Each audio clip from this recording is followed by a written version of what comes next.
Jesucristo, roca eterna.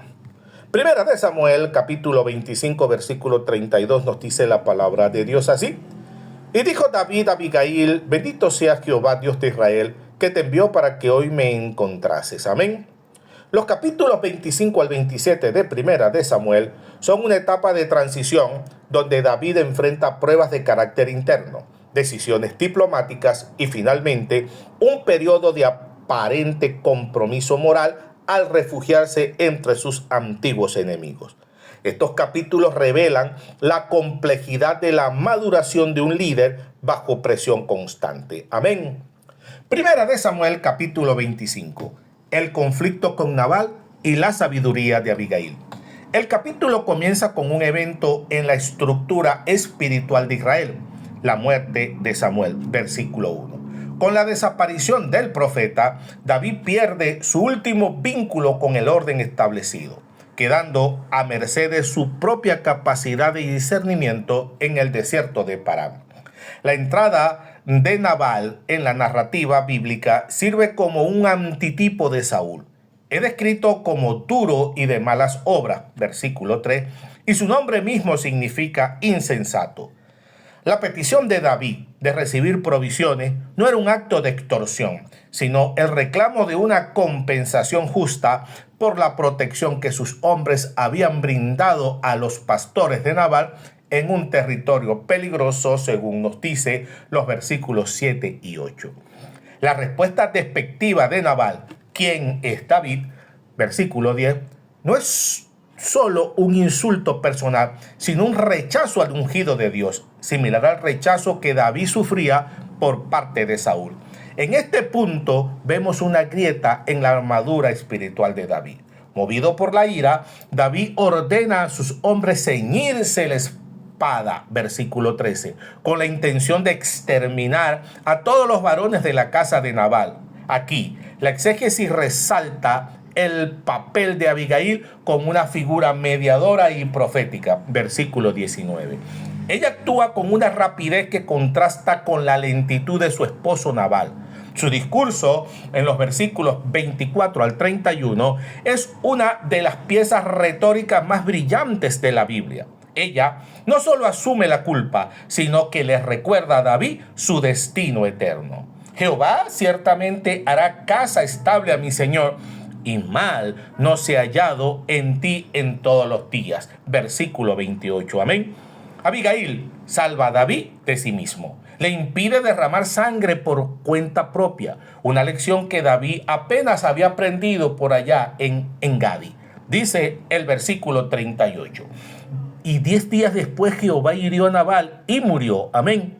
Esto demuestra que Dios es quien juzga. David reconoce esto y tras la muerte de Nabal toma a Abigail por esposa, versículo 42, integrando la sabiduría y la prudencia en su círculo más íntimo. Amén. Alabado sea Dios. Primera de Samuel, capítulo 26, la segunda oportunidad de perdonar a Saúl. Este capítulo presenta un paralelismo fascinante con el capítulo 24. Una vez más, los cifeos delatan la posición de David y Saúl baja al desierto con 3,000 hombres, versículos 1 y 2. La repetición de este escenario en la exégesis bíblica suele indicar una prueba de confirmación.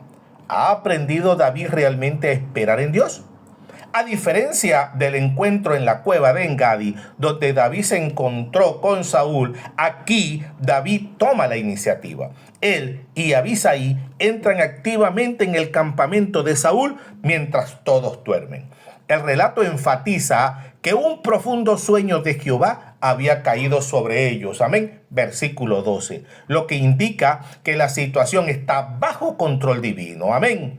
Abisai, representando la voz de la lógica humana y la venganza, le dice a David: Dios ha entregado hoy a tu enemigo en tu mano. Déjame que lo hiera con la lanza. Amén. Versículo 8. La respuesta de David consolida su ética teocéntrica. ¿Quién extenderá su mano contra el ungido de Jehová y será inocente? Amén.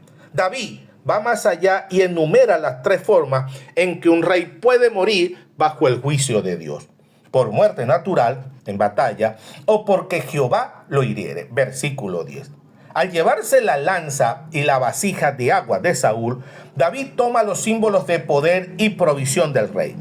Al confrontar a Saúl desde una colina distante, David no solo demuestra su inocencia, sino que cuestiona la teología de Saúl. Si Jehová lo incita contra él, que acepte una ofrenda. Pero si son hombres, que sean malditos, porque lo están expulsando de la heredad de Jehová para que sirva a dioses ajenos, según nos dice el versículo 19. Este es el punto crítico. El exilio no es solo geográfico, sino una amenaza a la vida cúltica y espiritual del creyente. Amén. Alabado sea Dios. Primera de Samuel capítulo 27. El refugio en Gad y la crisis de fe. El capítulo marca un cambio de tono sombrío y pragmático. A pesar de las victorias morales previas, el cansancio psicológico de ser perseguido finalmente hace mella en David. El texto nos ofrece una mirada interna poco común. Dijo luego David en su corazón: al fin seré muerto algún día por la mano de Saúl. Amén. Versículo 1. Esta declaración es teológicamente problemática. David olvida las promesas de Samuel, el aliento de Jonatán y la intercesión de Abigail. Su decisión de huir a la tierra de los filisteos, específicamente a Gad, bajo el rey Aquis, representa un periodo de silencio divino.